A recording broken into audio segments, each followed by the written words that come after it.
Jadi begini ya teman-teman, berbudidaya menanam singkong itu sangatlah besar banget manfaat keberuntungannya. Kita selain bisa memanen dari singkongnya, kita juga bisa memanen daunnya. Apalagi kalau punya ternak banyak, ini sangat bagus sekali ya untuk makanan tambahan ternak yang ada di rumah kita.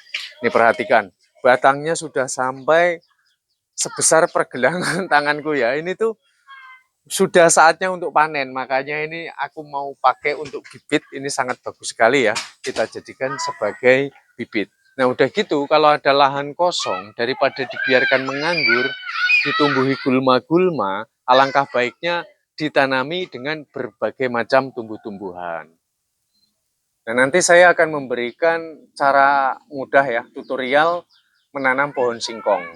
Nah, banyak sekali saya tanami pohon singkong di sekitar areal rumah saya. Tidak hanya singkong, saya juga menanam seperti jahe. Jahe ini kalau pas lagi mahal, harganya juga lumayan. Jadi saya pikir daripada lahan saya nganggur. Saya tanami juga pohon pepaya Bangkok Thailand, juga California. Dan kemudian saya tanami juga ini seperti ini ya, ubi jalar nih daunnya nih. Nah ini semuanya sangat bagus kita jadikan untuk sayur-sayuran dalam setiap harinya ya. Selain dari itu juga ini bisa kita berikan pada ternak-ternak yang ada di rumah kita. Jadi malah kalau nggak kita tanami itu seperti rumput-rumput liar seperti ini, dia akan bebas sekali untuk tumbuh. Nah kalau kita tanami pohon singkong, nih perhatikan ya. Pohon singkong yang masih muda seperti ini ya, lihat. Gulma-gulma ini masih bisa untuk tumbuh. Tapi untuk yang sudah dewasa, gulma-gulma ini sulit dia untuk tumbuh di sekitar areal akarnya. Nah itu artinya kita tidak perlu repot-repot, harus sering kali membersihkan rumput-rumputnya.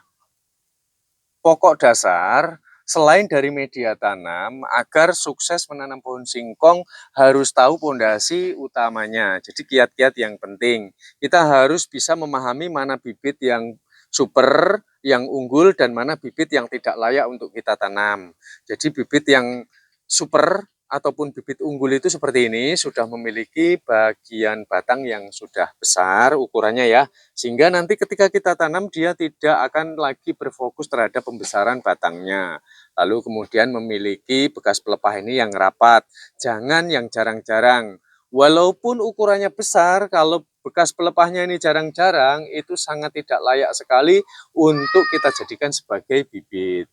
Dan setelah kita mengetahui mana bibit berkualitas, maka tinggalkanlah bibit yang ukurannya ini masih kecil. Jadi kalau ada, gunakan bibit yang unggul dulu. Dan kemudian manfaat lain daun-daunnya yang sudah tua seperti ini ya, kita dapat memberikan kepada pakan ternak kita. Ini bisa kita cincang-cincang, kita campurkan bersama, mungkin ada limbah-limbah nasi atau mungkin pakannya apa ya pemirsa, menggunakan pakan apa ini, dicincang-cincang, ayam, entok, bebek, semuanya doyan.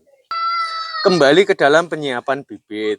Seperti yang saya kemukakan di tempo hari ya, menyiapkan bibit singkong, jangan memotong bibit singkong dengan menggunakan pisau, golok, jangan juga menggunakan arit ataupun benda-benda tajam sejenisnya, tapi gunakanlah gergaji.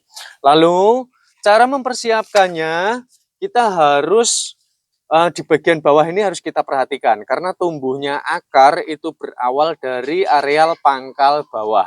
Jadi untuk wilayah yang seperti ini ya, mungkin bekas patah atau mungkin potongan yang tidak rapi, ini harus segera kita gergaji. Cara menggergajinya itu dari areal bawah bekas pelepah tersebut. Seperti ini, dapat kita garis menggunakan gergaji. Nah, saya akan menjelaskan secara rinci. Alasannya kenapa kok umbinya itu lebih banyak nanti hasil singkongnya menggunakan gergaji. Karena gini, nanti tumbuhnya akar yang paling banyak, dia berawal, di awal itu dari tepi-tepi ini, dari sudut ini. Jadi kalau kulitnya ini sampai rusak, otomatis nanti tumbuhnya akar itu akan terganggu.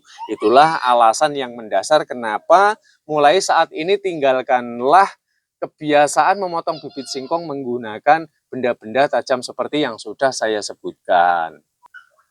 Dan lalu kemudian berapa panjang bibit yang perlu kita persiapkan, itu terserah ya. Kalau rumusannya secara pasti di lapangan ya, ini sudah pasti.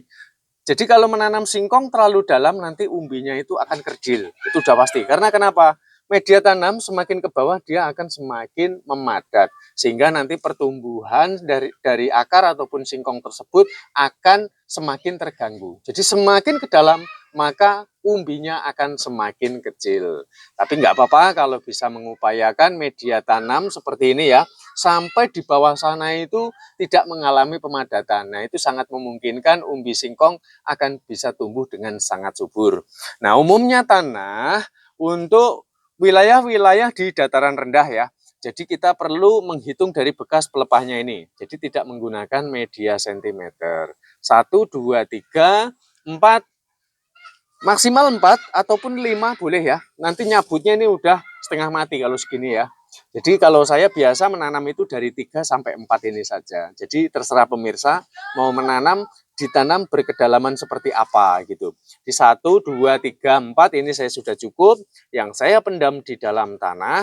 Dan 1, 2, 3, 4 yang saya munculkan di permukaan tanah. Baru seperti ini kita gergaji.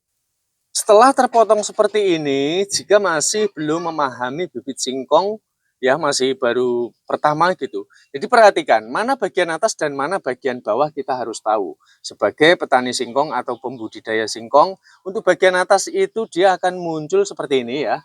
Dia ada tunas yang bakal muncul. Jadi kalau misalkan ini belum muncul, arahnya ini pun nanti titik-titiknya ini sudah kelihatan. Nah, seperti ini. Jadi kalau masih sanksi juga bisa dilakukan dengan sistem penandaan di bagian bawah supaya apa? Nanti di dalam penanamannya tidak akan terbalik. Nah, karena kalau terbalik otomatis gini ya, rumusannya itu bagian batang bawah dan atas itu rata-rata kan kebanyakan besaran yang bawah. Sedangkan tumbuhnya akar itu dari samping sini, kalau nanti terbalik, medianya ini lebih kecil, tumbuhnya akar, memang tumbuh kok. Kebalik itu untuk pohon singkong bisa tumbuh, tapi umbinya jauh akan lebih sedikit. Jadi makanya kita jangan sampai terbalik ya, teman-teman ya.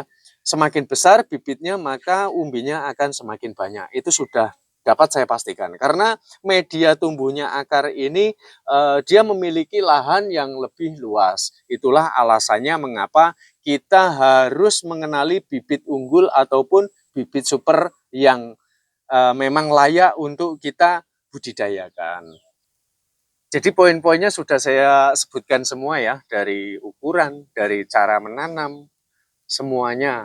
Tapi kalau untuk media tanam, saya pikir yang penting kegemburan tanah itulah yang menjadi pemicu utamanya. Jadi kalau semakin ke dalam, tanah di dalam itu bisa semakin gembur, saya pastikan umbi singkong pasti akan lebih lebat.